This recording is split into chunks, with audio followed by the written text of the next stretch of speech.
I wouldn't waste the president's time if I didn't enjoy his company.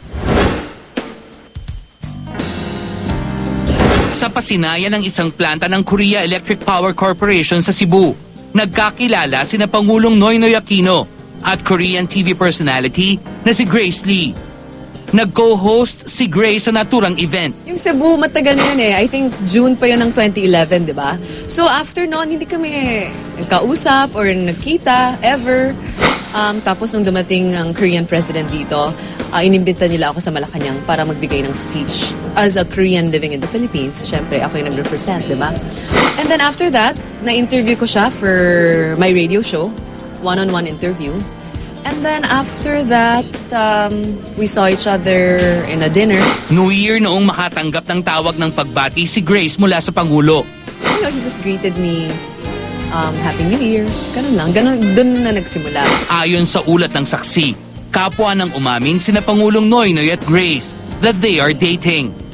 Pero nauna raw muna ang admission ng presidente sa isang ambush interview at the 25th anniversary celebration of the Philippine Information Agency sa Quezon City kamakailan. Well, we're seeing each other. Alright? I leave it at that. And then, pwede, no?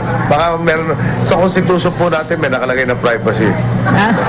Surprised.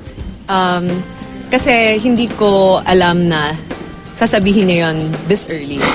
I was hoping kasi na sana makaroon kami ng mas private time to get to know each other.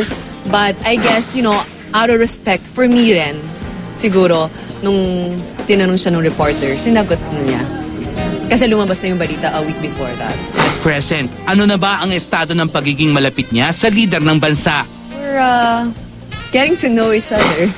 Grace had the opportunity to meet Noynoy's kin at a recent family gathering. Sobrang hindi ako makapaniwala na they're so down to earth and very classy women.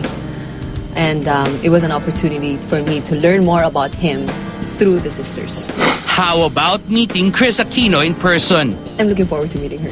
Since she's also expressed that she's looking forward to meeting me soon. Sa tanong kung may pag-asa ba si Pangulong Noynoy, I wouldn't waste the president's time if I didn't enjoy his company. But it's too early to say where this is going exactly.